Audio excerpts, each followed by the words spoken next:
Alrighty, welcome, ladies and gentlemen, to an anime story podcast. I'm the Big Bad Moon. Right over here on the right is Hal in 3D, and just below me is Bad Strategy. I'm just gonna go ahead and check the sound real quick. Helen, how are you doing today? I'm doing really good. How are you? Real quick, Helen. I'm fabulous. Good. Really good. So good. So good. Yes. So good. That's fair. That is how we were all doing. Hi. So yes, today we're going to be talking about Made in Abyss, which is an anime. Wow. Yes, and a manga, but we're talking about the anime today. Although it follows the manga pretty closely, so We can mention the manga. We can mention the manga. Reference point. we can mention it as a reference point. But so, Helen, how you been doing? What have you been up to this week? Anything exciting? So my new medicine kind of makes me narcoleptic. Yes. Oh, so yeah. every other day, I'm like dead to the world, and then every other day, I'm like busy because I'm like, oh, I can get so much done. So it's like it just depends. But we've been ripping out carpets. I got all of the arts and crafts supplies in one place and organized. So it's just like, what Nice. about y'all? Yeah, Bad. What have you been up to? I've been reading through to about the halfway point in the Made in Abyss manga. The first chapter, first volume. I read after I initially watched the anime when the anime came out, I read the manga from where the anime left off to where it ended at the time, and I went back at one point, and I'm almost caught up to where it is now. Right. But it's been a while since I've read it, and so now I'm going and reading the initial volumes that I didn't read before. Right. So I have been reading the manga, but I'm only to volume 3, which is I'm not sure, but I think it might be the end of volume 3 might be the end of the show, where the show ends. I think that's right. But I left it at work when I left, and I don't have it anymore. It's just the worst. But manga aside, we are going to be talking about the anime Made in Abyss. Oh my god! It has one season. It is 12 episodes. Is that right? Yes. 14. Yes. Something approximating that. Or 2 Or movies. yes, but don't watch the movies. Watch the anime. Don't watch the movies. That's my opinion. We can talk about that in a little bit. Yeah. Real quick, I'm gonna just run through what Made in Abyss is. Made in Abyss is it's kind of an interesting, kind of unique plot. So, there's an island, and on the island there is a giant pit, and the pit goes down like for a long ways, and nobody really knows exactly how far. It's really big, and in the pit there are strange Numenera-esque artifacts or high technology kind of artifacts that these people called cave raiders go down and try to capture, find and bring back up to the surface because it changes society, and they have advanced technology. It's fancy and it makes them lots of money. And our main character, a young girl that lives in an orphanage, finds a robot boy. A person that she thinks is a robot who comes up from the abyss, and she decides she's going to go down to the bottom of the abyss to find her long-lost mother, who was a cave raider and a very famous one, and has been missing for something like 10 years. And so they go into the abyss. It's a lot more complicated than that. That's kind of just the gist. So, And Robo-Boy has lost his memory. and Robo-Boy has lost his memory. So he's going down to help her. Rico's fault. Rico, yes, is the main character. It's probably he's lost his memory, so he can't help her. So he's going down to find out who he is, and they're going to the abyss. The abyss is also filled with horrible monsters and stuff.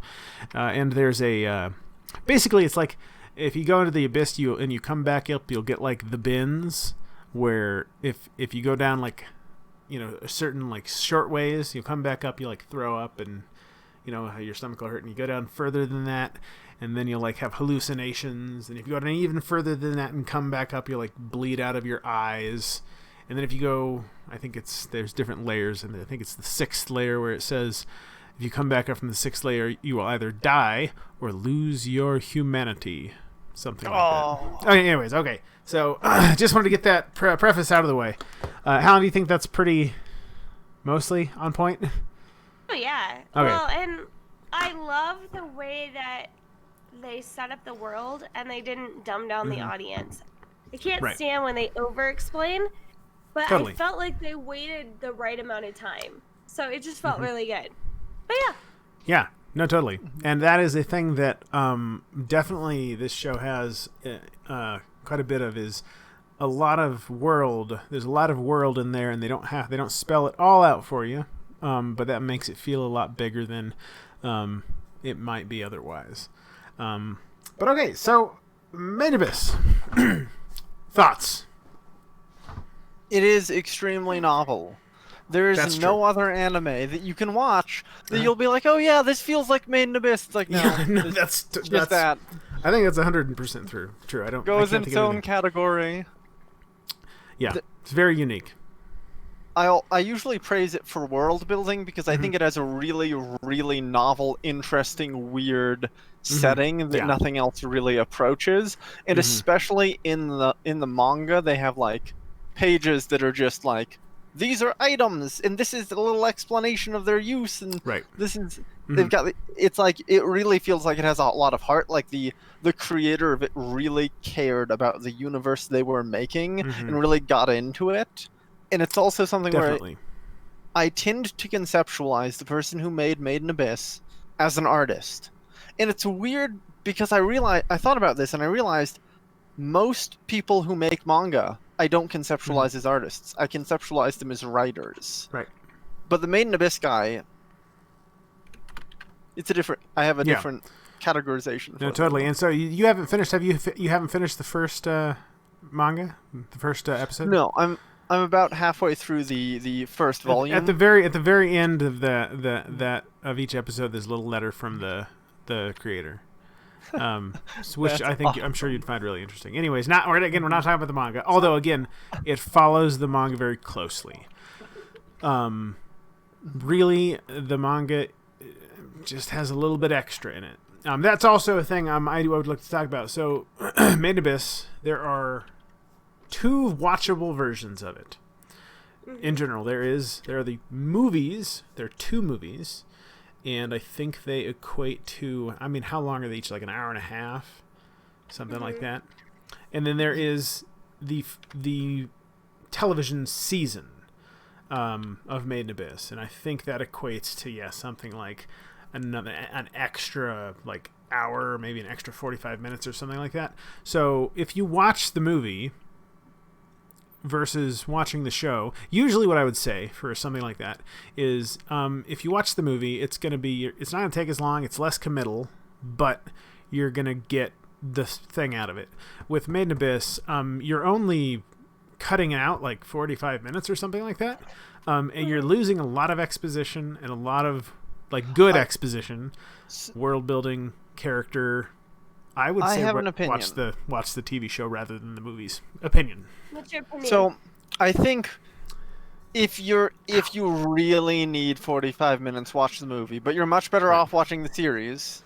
And if you're gonna watch the series, it's a lot easier to watch a series than read a manga. Right. But probably it's slightly better to read the manga. I think each step Incrementally. they lose a bit of the heart of it. So the more you can get. Rico. Yeah, that's fair. Especially Rico. I would agree with because that. they recognize that characters like Nanachi are like, we can't cut anything in Nanachi. She's too good. We need her. Yeah. But Rico suffers a little bit. If you watch the movies, then you're going to be like, what's her motivation? Why does she care? She doesn't really. There's not like a lot there. If you read the manga, you're like, oh, I get Rico. I know why she's doing this. So yeah, and this is actually something that we thought was really funny. Was the if you watch the movies, because we watched the movie and the TV show, and the difference between the movie and the TV show is that the movie has a bunch of the stuff from like the first half of the show cut out, little scenes, a couple of lines are cut out, a scene is cut out. Just a lot of like little character building and expository things are cut out. Except anything that involves Nanachi. Every second of that is in there. Good move. Good move, because that's the most impactful arc in the whole show. Helen, you seem to be in some amount of distress. Oh, I was trying to get the computer over to my right to work, but it's whatever. Yeah. Can't work. We're on a podcast. Right, we're busy talking. If you are Technology working. sucks. It's whatever. I give up. Okay. So, to talk about one of the really, really strong. So we'll talk more about the plot and this, with the characters and stuff like that. One thing I did want to talk about was the art, and because we were talking a little bit about the guy as an artist, the person who initially created the manga, and that obviously the show is based off of. The art in the show, I think, well, it's good. Helen, tell me about what you think of the art. So I thought it was really clever. Mm-hmm. I loved the use of like high highs and low lows and sense of shadows and everything. I wasn't expecting it's not chibi, but it's like almost chibi. Yeah, that's fair. Yeah, that's no, fair. totally. I've used that almost word for word. I've used that description. Yeah, And no, so totally. I thought that was kind of an interesting way to introduce something that ends up being so dark. Mm-hmm. Yeah, no, absolutely. But I think I think that's a great, it's a good contrast, because you have something that's by all appearances, a wacky kind of exciting adventure where two kids go on a brave and daring adventure into the something or other, and then it gets super dark, and there's almost an amputation, and people are eaten alive. It's and then the just tragic, and we'll talk about Nanachi later, because that's a little bit later on, but that entire just terribly tragic story that was wonderful also gave a lot of contrast to it. I think that's something they achieve very, very well at an emotional level. Mm-hmm. I think narratives are stronger the greater the contrast between, if you have very lighthearted moments and very intense moments and everything in between, you're going to have a very strong narrative that really pulls people in, and they definitely achieve that. And I think the visual style helps so much because it does, it makes that that punch in the face of the intense nearly losing an arm halfway through so much more impactful. And almost losing an arm, I have to say, that was freaking brutal. It was really so brutal. It was really hardcore. hardcore. I'm gonna cut off your arm, clean cut. No, Yep, no. It was it That wouldn't was cut through. So for those watching, we're talking about there's a moment later on in the show where the main character, Riko, I think she is she 8 or is she 10? I think she's 10 years old or 8 years 10. old. She's 10. She's we're 10. gonna say she's 10. She goes down and she gets a Older. poisonous barb in her arm. She's 12. She's 12? Okay. She's 12, but she looked 8 because of the art style. Because of the art style. So she gets a poisonous barb in her arm, and then her robot buddy, who's also he looks like he's 12 as well, has to attempt to amputate her arm past the elbow, because otherwise, with the combination of the curse and the poisonous barb, she's gonna die. And he doesn't fully amputate the arm because he's not very good at it, and he freaks out. And then they're saved by a character. And also the arm's super swollen up, right. And she shrieks when it gets touched. Poisonous. And I think just she's also bleeding from her eyes and ears at that moment. You can also that is something that's so easy to imagine, your hand inflated with poison and totally. just hurts to be touched.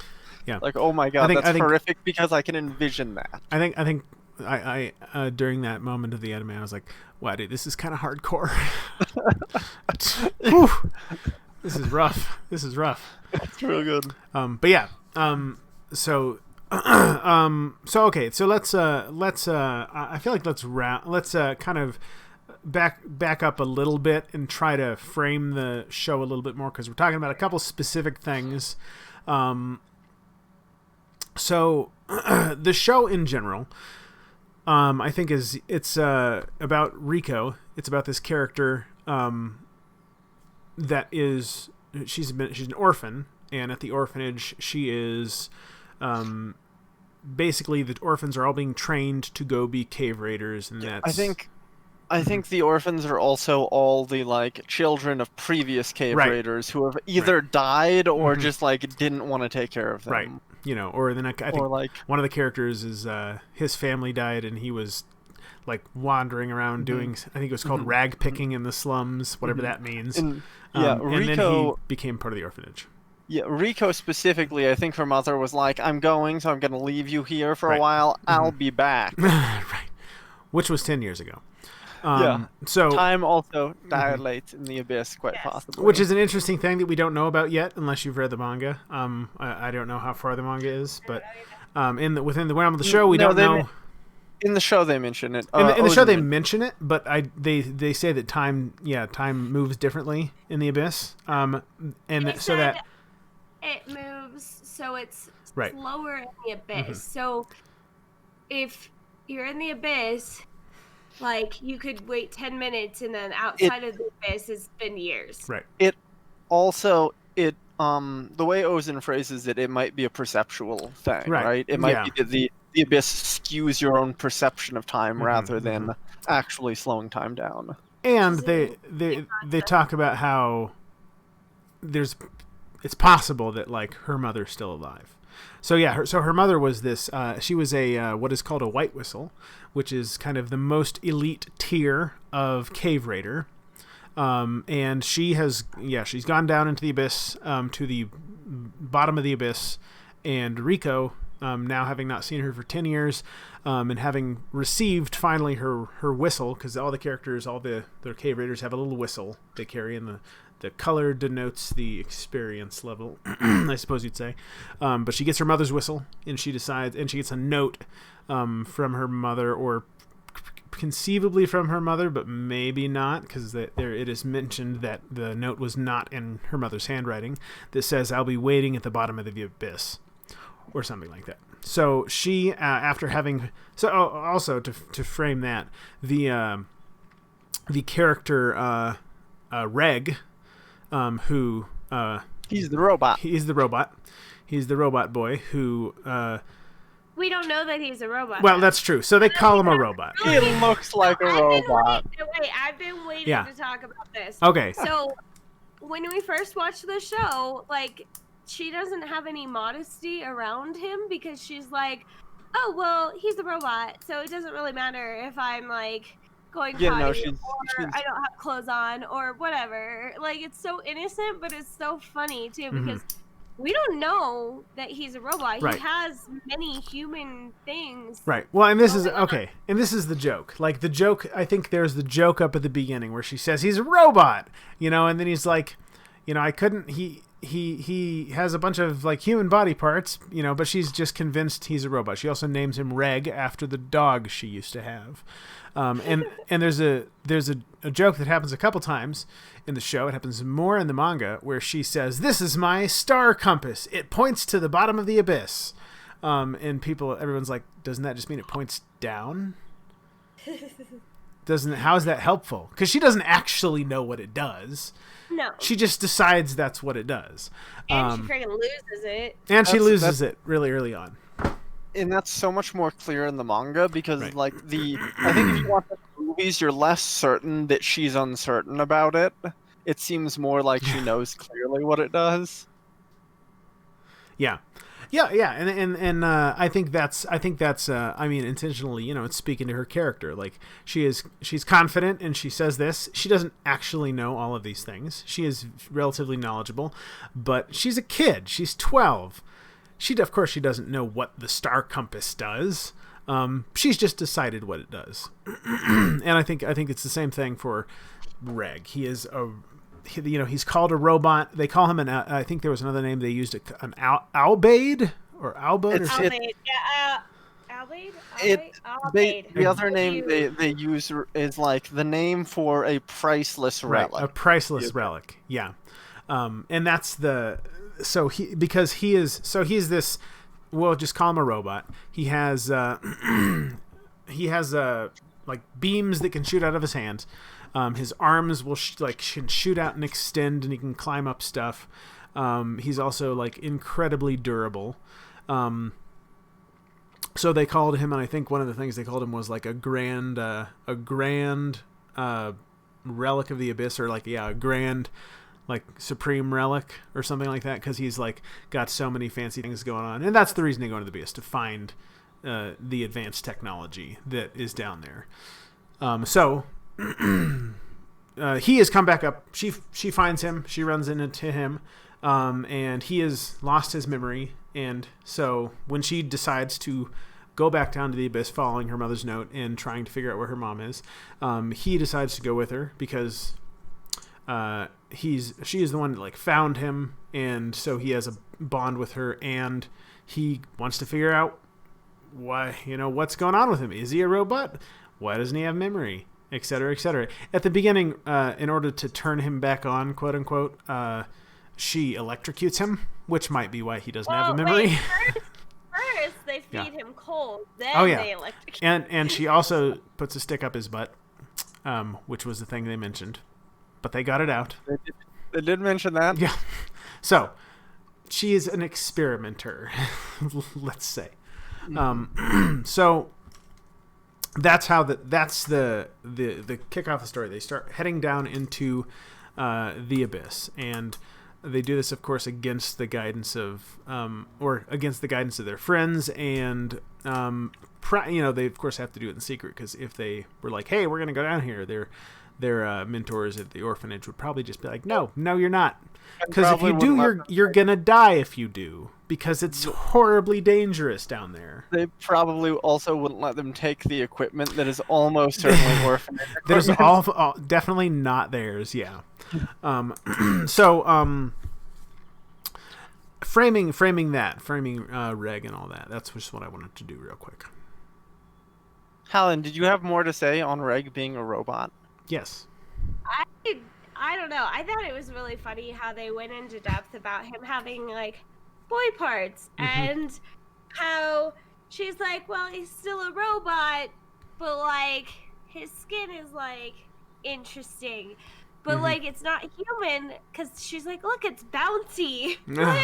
Right. So there's like this weird back and forth, like, is he a robot? Is he something that the abyss made? Like, what the hell is he? Right. No, totally. And that's what I had. Yeah, no, and that's a great driver, because that's like basically one of his main drivers as a character. They go down halfway down the abyss. I wanted to talk about this character because this character is amazing. They go to a place that is, what's it called, the encampment or something like that. Inverted forest. Yeah, the encampment, like the inverted forest, and they meet the character who knew the main character knew Rico's mother, and she is that lady. Yeah. I think she's a cool name. I think she's a wonderful character. And I think she has an amazing name. So she has a bunch of these little. So they find all these pieces of high technology, right? And that's why they go down there. And so some of the cave raiders, especially this character who is a White Whistle, who's also one of the like top tier cave raiders, she finds these pieces of technology called 1,000-man wedges. And I believe the thing is, when you stick them in your skin, they are supposed to give you the strength of 1,000 men, which is a lot of strength. So she has like 120 of them all over her body. And her name is Ozin, the Unmovable Sovereign. And I think that's pretty badass. If you become a White Whistle, you get an awesome title. Yeah. If your title becomes the Unmovable Sovereign, ain't nobody gonna mess with you. That's pretty awesome. But yeah, she also appreciates that they stop her from killing him. Okay, so this is interesting, because she's an interesting character, because she's like maybe like a little bit unstable in some ways. Yes, definitely. And she kind of teeters between being like a little bit unstable and also being a good mentor, a good character, and a good like leader. So basically, when the main character, the main character Rico, her mother, the cave raider, what was her mother's name is actually Liza, Liza the Annihilator, and that's her title, Liza the Annihilator. Great names when you're a cave raider. So when Liza went down to the abyss and she was pregnant with Rico, she had Rico down in the bottom of the abyss, and Ozen was there with her, and like the rest of their party got horribly murdered by other like cave raiders that were from some other country, and they had to carry Rico back up in a giant like cube that is the curse repelling vessel. So Rico is actually born in the abyss, and because of that, even though the kids couldn't take. Would you say she was made there? Made in abyss? I don't know about that. That's a different argument. I mean technically, if you want to go there, she was technically made in abyss because she died. She was a stillborn. That's true. And that thing brought her back. Right, yes, and the curse-repelling vessel brought her back. And this is an interesting, because this is a big plot device in the story is the curse of the abyss. So most people, they can't go up in the abyss, they can't ascend in altitude without suffering the curse of the abyss. And again, it makes you dizzy or hallucinate or bleed from the eyes or die.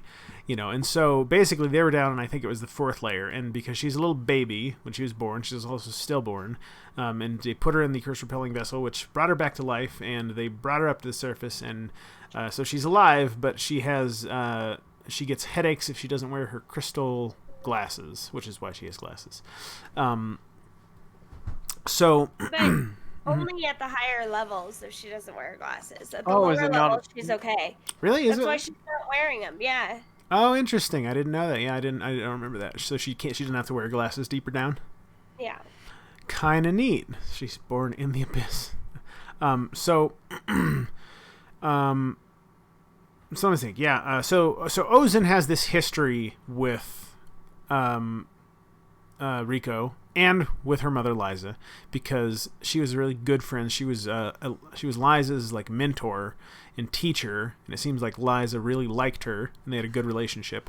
And so she's an interesting character because she kind of like over the course of the story you see like, okay, yeah, she just like wants to do the best thing she can for her, and she's a little hard around the edges, a little rough around the edges, and she gets carried away. Like she kind of tests the characters by putting them in a stressful situation, and I think her idea is that if they can't deal with the kind of stressful situation that she's going to put them through, there's no way they're going to make it to the bottom of the abyss, because it's way more dangerous than that.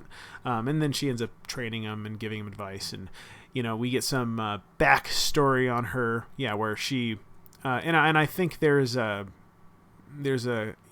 question about Liza and Ozen's relationship, because Liza has a kid with this other character who ended up dying. We didn't hear a ton about them, and there are a couple moments, and I'm actually curious about what you guys think of this. There's a couple moments in the story where it almost feels like Ozen was a little jealous of Liza's boyfriend, the person she's her husband, that character.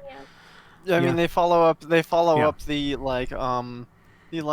I'm getting married with Ozen being like, oh, your blackness in her mouth and her eyes, kind of like a little bit of despair or like upset, and she she's a little bit of and she also like expresses very clearly that she doesn't like the person Liza's marrying, and it doesn't seem like she's expressing that because she's like, I got to know him and he's a jerk. It's more like he's just like, I don't like him. Yeah, not totally. And he went and died. Yeah. God. Right. So so there's an interesting relationship between those characters, and so when they encounter Ozen, who is also kind of awesome just in general, thematically, and great title. I didn't like Ozen the first watch through. That's fair. The second watch through, I changed my mind. The third watch through, I really liked Ozen.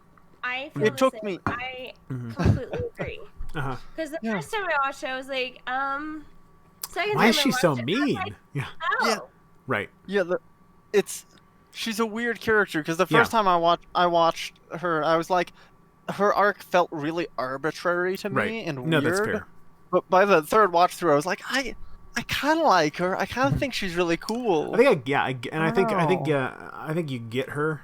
Yeah, and she seems like she's had a rough time of it, and of course she's like a cave raider who deals with like horrific things all the time. She goes super deep underground and has probably seen lots and lots of people die. So it's bound to make you a little bit, also, rough.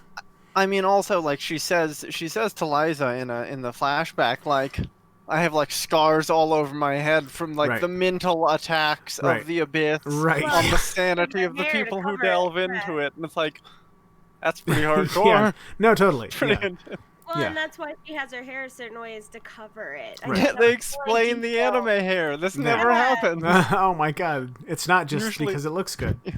Usually they're just like, oh, it's natural. This is what normal people hair looks like. Yeah. Yeah. That's it. So, okay, more on Ozen. How much more fleshed out is Ozen in the manga?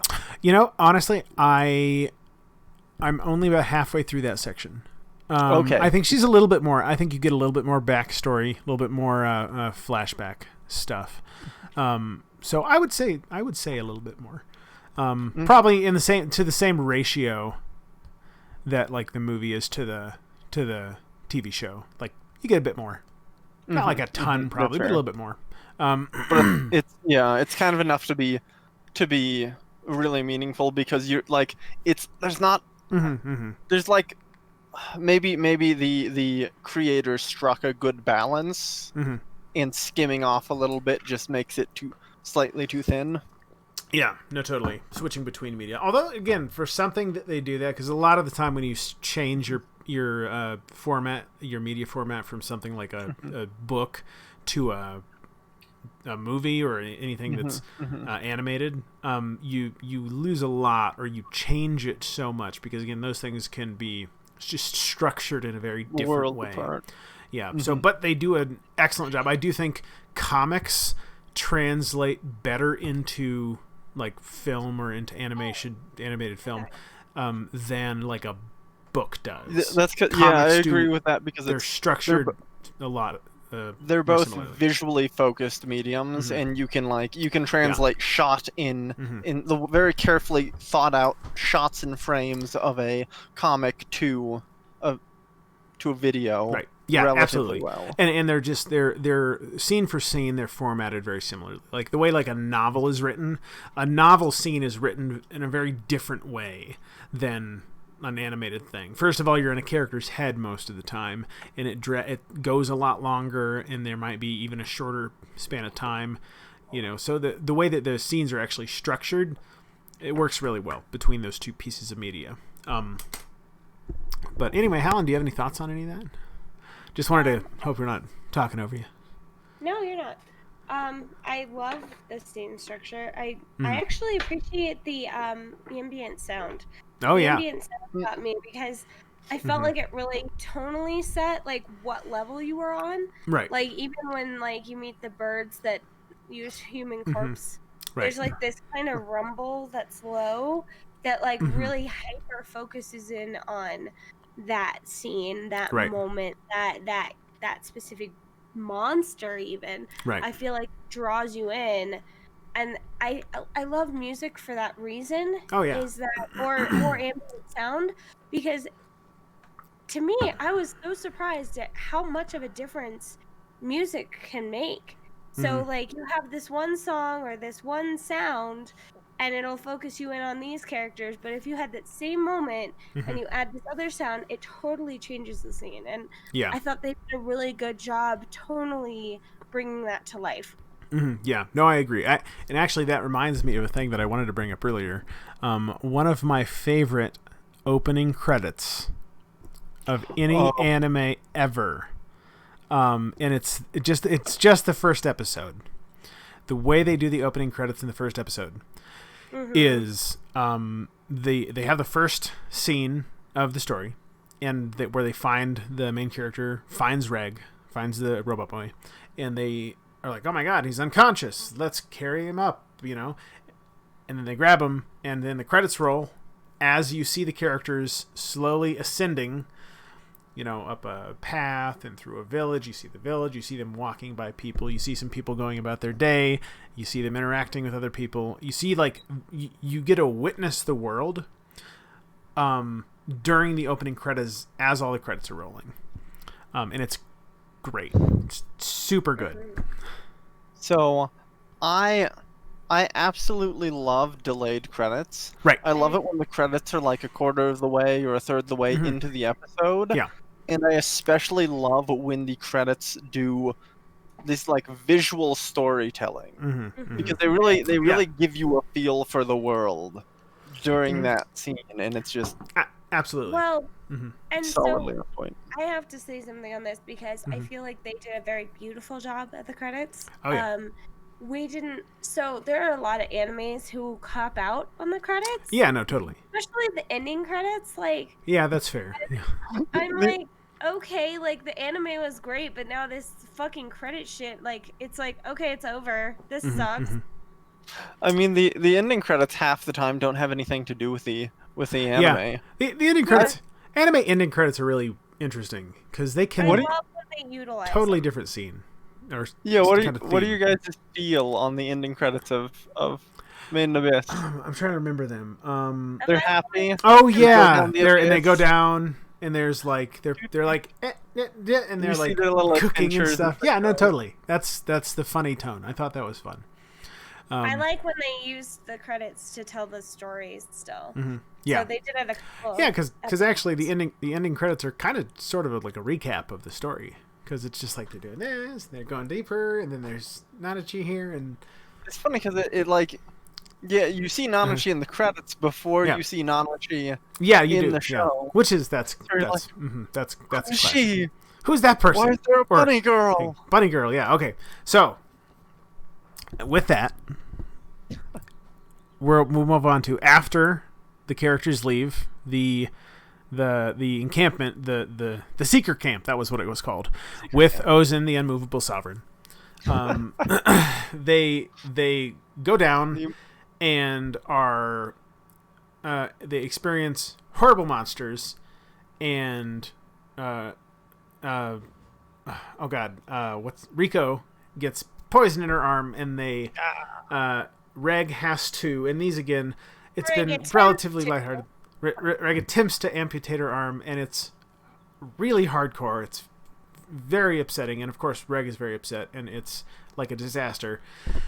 And then they are saved by the character Nanachi, who is a Nanachi. She is a bunny girl. She's a like a tan bunny. She has long white hair with bangs. And yeah, that she's safe. She comes out of the side and she goes, "Okay, this is really sad. I'm going to help these two kids that are here." Is she sees the abyss? She also sees the abyss. So this is interesting because her story. She was once a regular like young girl, and there's a character who we haven't seen a bunch of, and I think maybe we got his name once or twice. What was that bad? Do you remember? Bondrewd. I love Bondrewd. Bondrewd? Yes. We see him in what happens to Nanachi. So Clearly set up as the villain of the next arc. he's clearly set up as the villain of that. Yeah, he is a horrible bad man. So again, we're gonna spoil Nanachi's story, which is great. So if you haven't seen it, go watch it. Don't listen to us because we're gonna spoil it for you. So Nanachi was this girl, and she lived in this place that kind of like felt like Iceland, or not even Iceland. It was really cold. Wintry Russia It land. was wintry Russia land. And this guy Bondrewd or whatever, he looks super sketchy. He's wearing a big mask, and it has like a vertical like light, and he talks like fucking, pardon me. Oh. He talks like Bane, basically. He's like, "Come, children, we will take you and make you into cave raiders," or something like that. And so he takes all these like orphan children and brings them down to his like base in the abyss By a train car. by a train car, and proceeds to run experiments on them to try to figure out how to make it so human beings can survive the trip from the 6th layer back up to the 5th layer. Something creepy and sick about it though, because it's Well, not. I mean, part of it feels like he's doing it on purpose, like because he keeps using the same children over and over to do the same thing. He's like a So Nazi we don't scientist, have a right? clear it's they're visual of that. they're absolutely going for this like Nazi scientist Totally, feel yeah. down to like herding Right. children onto a metal train Right. car, Mhm. closing the door and being like, "You'll be there soon." And running fatal experiments on them for science, like for the betterment of mankind. For the Like, betterment of man. wow, like completely amoral. He's- Is Oh, you know yeah. does horrible things and sees like children turn into The- like horrible blob mutants and goes, interesting. He's like, also my bad guy. favorite like manga. They have some conflict with him in the manga later on, and my favorite like Which I'm excited villain about. fight in a manga. Because It's so good. to clarify, you originally watched this. You I watched watched the this and show, started and the then manga you at the end. started the manga where the the end of the manga picked up from where the end of the show was. Yeah, So you didn't read like the first 3 volumes. I You didn't read the first 3. the stuff after that. Yeah. So you do know like what's happening in the future, Mhm. but you haven't read Yes, the first one. Yeah. Okay, so Nanachi. This is a wonderful character because of how tragic this character is. It's so sad. I watched this show, I watched the movie, and then I watched the TV show, and both times, and you guys will know what I'm talking about, I cried both times. It was so sad. It made me so sad. So, Nanachi, she was one of these children being experimented on, and her good friend, what was her friend's name? Oh my god, I don't remember. I can't remember. Where are they? So her Mitty. Mitty, that was it, Mitty. Oh, Uh-huh. Mitty. Yeah. So her good friend, also a little kid, Did he little get an girl. award at the end of the podcast? Yes, she does. So, they do an experiment on them, and basically, they do this thing where they funnel like the curse, obviously the bins, just into her friend Mitty as they ascend. And so the side effect is that Mitty is turned into a horrible like if like she doesn't subhuman endure, blob. if she doesn't endure it, they both die. Right. And she did, and she turns into like a horrible like blob creature that like, you know, is like she's trapped in this horrible blob creature, and it's very sad. And then Nanachi turns into a bunny girl. Which begs the fan theory: is the Abyss an ancient device that is malfunctioning that was intended to turn people into bunny girls? Bunny girl senpais. Fan theory. We'll see if it pans out. Maybe. I'm not gonna count on it, but Laysai. okay. So then, so Nanachi. This happens, and she survives, and now she's not affected by the curse of the Abyss. So what she ends up doing is she ends up getting Mitty and running away, and so now they live by themselves in the Abyss, having run away, having escaped from this bad guy. And now Nanachi, whose best friend was Mitty, who's the only person, because she's like an orphan, she's the only person that she's ever had any kind of relationship with, that she cares about and that she loves. And now Mitty, because of the mutations, she's like a horrible blob thing, and she's also like immortal, so she won't die. So now Nanachi's whole purpose in life is to try to figure out a way to kill Mitty, so that Mitty, when Nanachi eventually dies, Mitty won't be like eternally tormented by horrible things happening to her in the Abyss. I also love the way they phrase it, because Nanachi refers to it at one point as restoring Mitty's dignity. Right. Yeah, restoring Mitty's dignity. And so this character has to, Nanachi's goal in life is to take the only person that she has ever cared about and kill her so that she doesn't have to suffer eternal torment. And in so doing, killing the only person that she has ever cared about in her life. And it's so tragic. It's so good. It is so- It hurt me. It hurt my heart. She also I don't think she can leave the abyss because she can't encounter people. Right. Because yeah. what cave raiders do, as she explains, is when the curse transforms someone into something other than human, they will kill that cave raider. And so Right. she's what cave raiders refer to as a hollow. Yes. She's like, I can't let them find me because they'll either kill me or like science experiment me. Right. Which is the risk because Bondru did that. Yeah, not a fun experience. So, and this is okay. So, this is one of the things that I think makes really sets the show off. So, in the beginning of the show, first bit of the show, and then various times throughout the show, the worry for the characters is, oh my God, be careful because Leader might be patrolling the hallways of the orphanage and he might catch us, and then he'll get mad and we'll be in trouble. Yeah. And then on the other side of the spectrum, I have to kill this person because that is my best friend, because if I don't, they'll suffer eternal torment when I die. It's like, Yeah. that's a big difference. The contrast. Yeah, they like Well- about. Go ahead. Sorry.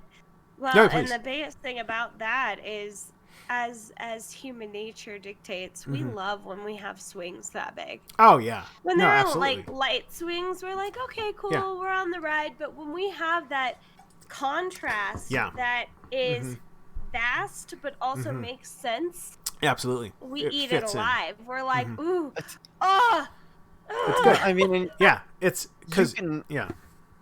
you can see this like badly executed plenty of times when there's like an action anime that is only action, Right. and everything the character Right. does, the fate of the world rests on it. There are no breaks, and you're just Yeah, like, you're like, all right. it's kind of boring. You I know, don't care. is he ever gonna finish the spirit bomb? Maybe. You make it like a tenth as dramatic, but you have it swing the other way as well, and people are far more emotionally attached to what's going on. Yeah. No. Absolutely. oh, Absolutely. shit. What happened? Spilled my water everywhere. Oh no! I almost got on my keyboard. Ooh. Oh, that's just the worst. Sorry. Yep. How dare you, madam? Okay, but so yeah, so whilst go ahead, Bad.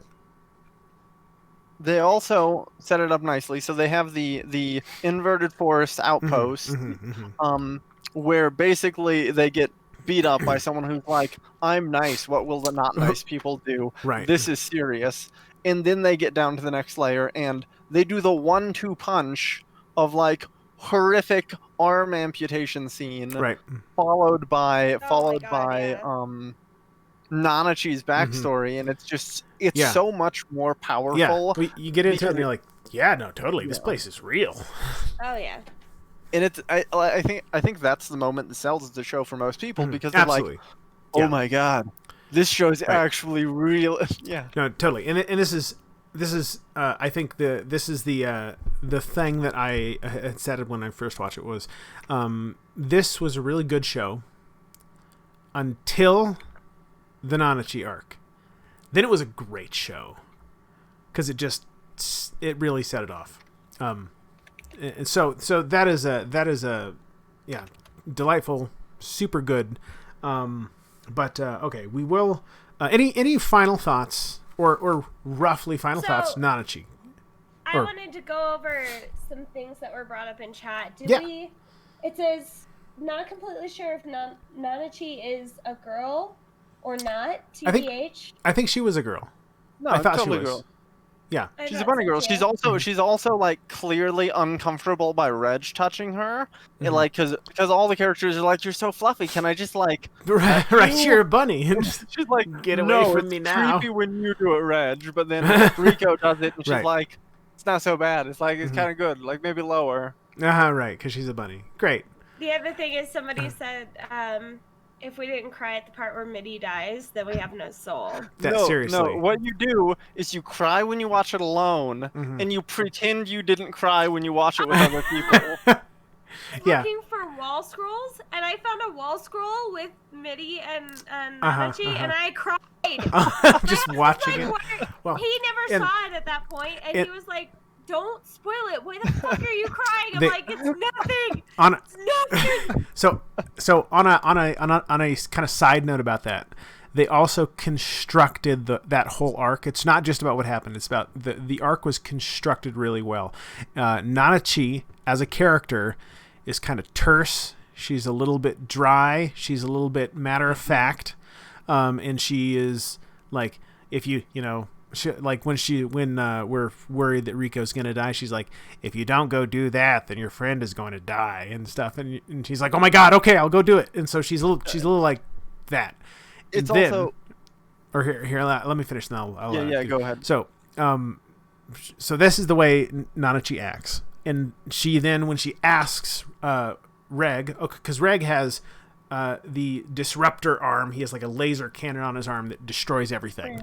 So when Nanachi sees that, she asks him like, "Hey," and I think she literally says something like, "Will you do me a favor? Will you kill my friend, or will you kill oh damn, no, what is her name? Mitty. Will you kill Mitty for me?" And he's like, "What?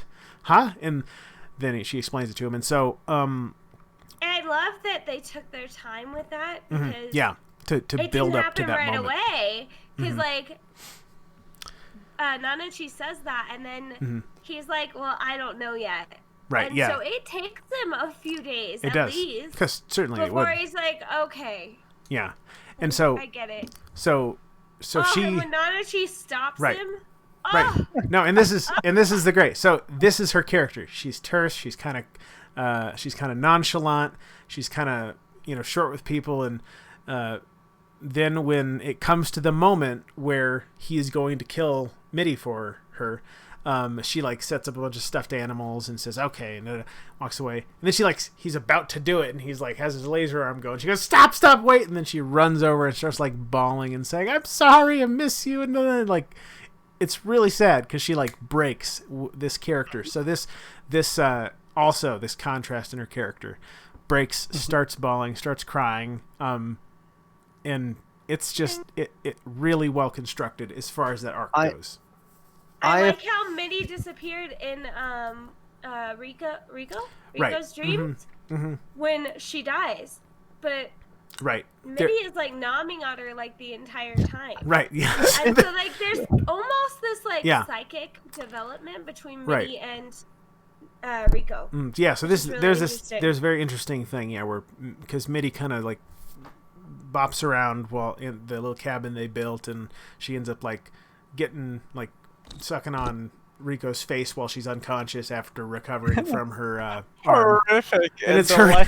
And the first time it happens, and Reg walks into the room, and Mitty is like on top of her, like sucking on her head. I was like, oh my god, is he gonna like hit her? This is a scary moment. But yeah, and then apparently later on you learn that maybe there's some kind of psychic connection between Reg or Rico while she's asleep, and Mitty, who is kind of trapped in this body. You can't really express herself or think. She's like a soul trapped in there, which is again why Nanachi wanted to send her on her way, restore her dignity.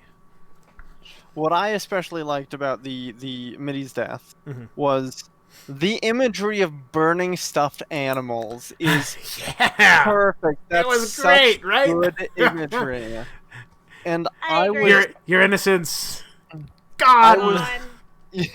I was super into Nanachi's breakdown afterwards. Yeah, totally. Like she pulls herself together and then it's done and she just like falls apart. Like yeah, it is great. The love and compassion she had towards Mitty, right? Because she made all of those stuffed animals. Yeah, she made them all like in the abyss. Who the hell knows what she had to do? And like she's burning them all. It's like she's burning her past. She's burning everything. And there's something like so beautiful about this, like weeping over what you had to do. Right. Over like I succeeded. Yeah. Like you had to let go of and destroy your past. This is also such a strong arc because of Nanachi and for Nanachi. I should also bring up Reg because this is the first time we see Reg alone. Right. Because he's necessarily separated from Rico because she's unconscious. Yeah. Somebody also said that this anime did a phenomenal job following the manga. Yeah. It did. Have you read the manga? I have not. You should. It's good. I mean, it's great art. I love art. Well, I would The buy art is them just for the art. Because I'm I'm gonna an go art buy guy. the friggin' manga. Right. Like, the whole thing. If I'm gonna read it. Right. I can't just get one. Oh, I have no, to get, yeah. like, the whole thing. No, it was one that I decided I was going to read the manga, and I was looking at the art, and I was like, well, I'm just going to buy this. I'm not going to, I'm just going to buy it because the art's amazing. I'm a person who likes to own comics because I'm also an artist, and I love them for the art. The art's amazing. The person who Oh yeah. what's their name? This person. It's backwards. Yeah. Akihito Tsushikushi. I apologize. You're a very good artist, and you're a good storyteller, and Akihito is your first name. So there. Oh, It's also like how proud would you be putting out something like this Right. and having a story and art by me? right. No, totally. Bam. That's yeah. I seriously. did everything. Drop the mic. Praise the chair. It's true. Yeah. So okay. So we are getting very, very nearly to the end of our regular allotted time, which is 1 hour. We have 6 minutes left technically, but if we run over, I'm not super upset about it. So real quick, we're going to run through a couple of last minute things. Hallen, do you have anything to say about that before we get into our next couple of topics? Because we're getting to the end of stuff. Not a kid's anime. Not a kid's anime. At first, if you want them to watch it, but I would just not, because then they're gonna be hooked, and there's a lot of shit you don't want kids to see. Right. Like, Totally. I'm pretty 100%. liberal with what my kids watch. Right.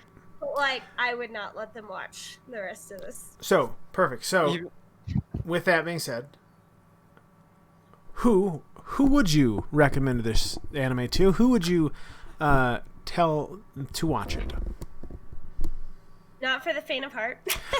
It's not for the faint of heart. That's fair. But I think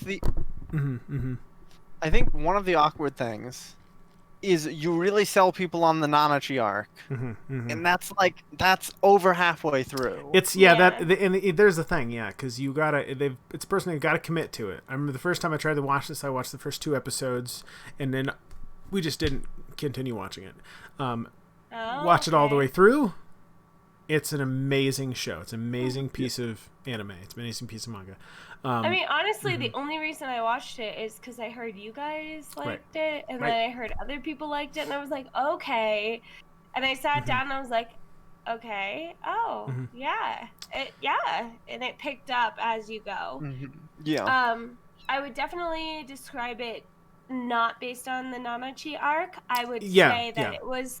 I'd be like, there's this world where there's a hole in the ground. They don't know why it exists, and there's like weird bad shit that happens if you go deeper and then try and come back up. So this and they don't know why. There's some kind of this is an interesting point, because I think definitely one of the things. Now, again, if you're breaking it down, probably one of the things that one of the strongest aspects of the show is how it holds together completely with all the arcs, including the Nanachi arc, because it gives it this contrast, and because that's just a really interesting, complex art. And they tie it up really well at the end with the balloon release. Yes, absolutely. It's tied up. They send a balloon up. People get it. So I think that it is an arc, though. If I were to pitch this, I definitely would not tell people about the Nanachi arc. I wouldn't even bring it up. No, because, I wouldn't either. Yeah. It's one of those things where it's kind of, I mean, it's anime. It's kind of weird. Go down in the bottom, and there's a bunny girl, and the bunny girl saves them, and they have to blow up her mutant friend. I wouldn't. But you don't see the bunny girl arc until way later. Right, and exactly. It's not even worth mentioning, because I feel like if you don't want to mention spoil it. Yeah. Yeah, if you don't mention it, then it hits you. I think the big concern, right, is like definitely that there's that shock factor. I think it's a big 1-2 punch thing. I think the concern is, what if they stop before the actor? I think it's a big one, because if they see that. Yeah. No, and that's my fear. If I were to pitch it, I would say it's a really good show. It gets a little dark later on in the show. There's an element of Numenera. If you don't know what Numenera is, that's like the idea of there being like high technology that exists, but everybody's still kind of at a more, 1800s kind of place, Oh, you're muted. Curse. The birthday curse? Oh, the birthday Oh, curse, yeah. You unmuted. I think your sound was just being weird. Okay. Yeah, the birthday curse. We didn't even. We didn't talk about that. the birthday that curse. Was a big thing. It was an interesting thing. I don't know if I'd call it a big thing. You don't know how big it is. Oh, I don't know. Yet. That's true. We don't know. Bad does. I know. So we didn't talk about this very much. With respect to how the show is right now, it's not tremendously not important to just this important. first season. I'm sure it will be important later on. But basically, there's this thing going around called the birthday curse where, what is it on? What birthday is it? Well, and I thought it was really interesting rewatching the show that Right. you could track the fact that it was like, this little kid's just feeling under the weather. Right. It's fine. And he's like, just don't look in any mirrors. Right. And So there's so much tracking through that I feel like it might become important. I don't know. no, totally. The birthday curse is also something they choose to cut out primarily Mm-hmm. of the movies. That's fair. Okay. Yeah, I think they did cut it out of the movies almost entirely, except for like a couple of moments. So basically, the birthday curse is for little kids. They get to some certain birthday, and if they look in a mirror on their birthday, then they'll fall sick that and die. part of the curse is superstition. No, yeah, totally. The way it's So- presented, it sounds like they made that up. But it seems like what's happening is But kids they're still will getting on a sick certain near the abyss. on their birthday, and it's on their birthday, because they talked about that. Will when they are on the island of the abyss, they will get sick on this birthday, and if they stay on the island, they die. But then they'll take them out to like a medical barge they have, and then they get better. So not everyone knows that, and most people don't do that. But not everybody knows that, and most of the kids die. It's so it's a thing. It happened. Or they don't have the ability to take. Or them they to can't. the Yeah, they bridge. don't have the ability. But so that's a thing. That's a thing that happened. Who knows what it is? Yes, we will see in the future. The second season, I They think, had a said it whole was coming out in episode on December. him, though. December They did. 2020, December 2020. which is my uncle's birthday. That's how I know. Oh, nice. Yeah. Solid. So yes, hopefully it'll be coming out in December and doesn't get pushed back at all. That would be Right. great. That's true, I'm definitely going to read the manga way before that, so I will already know what's happening. But I'm still going to watch it. Maybe. I can't wait. I can't wait for that. But okay. So that being said, Bad, you had one more thing you wanted to say? Concluding thoughts. Jiruo's voice actor is stale. Very stale. Is the manga always Leader. better with good anime? Wait. Did you guys watch it in English or English. English. Oh, okay? Yeah, the English voice actor for the character stale. that they call Leader is. I don't think they're a bad God. voice actor, The but Japanese actor for leader is so good. Is he? So the voice actor that for the dub, he's just not. It's just not a good. I don't think it was a good match for the character. That's all. I don't. Yeah, The character's good, but the voice actor I think would have been better played in some other role, like a robot. like a robot. But okay, Could have been male Siri. Hello. best What are girl, you doing up? Most horrific girl goes to Mitty. most I agree. tragic girl goes to Mitty. I was already there. Yep. Best girl, I think, without question, is Nanachi. Yeah. I don't think there's is any objections. I don't know. That's kind of hard. That's No. kind of hard to say. She's such a central. No, you know what? No objections. Hang on. I have to think of a different one. I'll come up with something in a minute. It might be the sideshow guy who has the big nose. Who's waifu? That's a great question. Greg. I think Leader. Like really responsible guy. Wants you to stand on your own 2 feet. I don't know. That's fair. That's fair. Like Or- he's pretty responsible. Or would you say Ozen the unmovable sovereign? about that. It Not as does waifu. not seem. Yeah, I don't know. probably. Yeah. As like BDSM maybe, but not waifu. Right. No. Yeah. So definitely, I definitely think Troy's right in the chat. Leader is waifu for sure. I think. Yeah, I agree. Strong move. Yeah. As far as best girl, oof. Yeah, that's really tough. The Annihilator, Kim said. The Annihilator. You know. Uh-huh. I'm gonna give best girl to the Scaled Umbrella. I I can people get give it behind enough. that. The Scaled Umbrella helped. Not very much. How many But it people helped. watched this show and they're like, "Wait, Scaled Umbrella? What was that? It saved a life." It saved him. It did. Imagine. So it didn't work super well, but imagine if they didn't have it at all. Yeah. I think I can get behind that. All right. We're not going to do any hard questions about the show. I think we're all pretty much in agreement. It's a really good show. It's really good. They did a lot of things really well. The writing was good. The art was good. The music was good. Especially strong opening 3 episodes. Yes. And then very strong Nanachi Very arc strong. at the end. Yep. Mm-hmm. I think it was super good overall. Any final thoughts? Final thoughts on Made in Abyss season 1? What's with Maruk? We don't need to follow that up. I just wanted to throw that out there. What's with Mark? Yeah, that's fair. Good questions.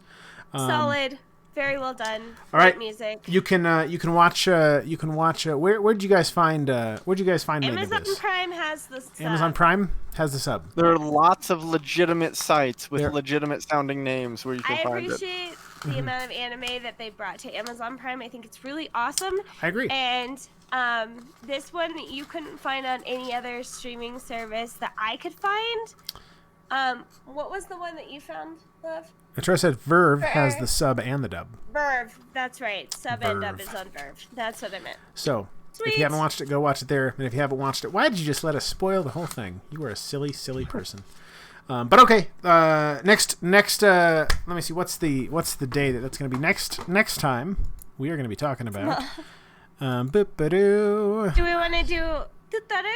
Doo-doo-doo-doo. It's going to be the 1st of August. Because this was technically our July show. We didn't do it next week because next week is 4th of July and I can't do stuff on the 4th of July. So, the 1st of August, we're going to be doing, and I think we already decided it, was going to be Dorohedoro, which is a show on Netflix. Dorohedoro. You can watch it on Netflix. It's kind of got weird animation. I'm interested to see it. Looks kind of weird and post-apocalyptic-y almost. We'll see what happens. I haven't watched it yet. Hey, that's awesome. So we get to watch an anime together that you haven't seen yet. This never happens. This doesn't happen very often. He saw man. all the anime. It's great. Okay, this is my favorite thing. Watching things with somebody when nobody's seen it. Because the 99% of the experience is always, I haven't seen it and he has seen it. And I'm like this. Because I like to speculate. I'd be like, I wonder what's going to happen with them. And then I'm like, oh, he already knows. Never mind. Right. Right. Yeah, this is less fun. But still fun because we watched Made in Abyss. This is always fun. All right, guys. Thanks for watching. Have a lovely day. We will see you next time. Happy Saturday. Happy Saturday. Happy 4th of July next week.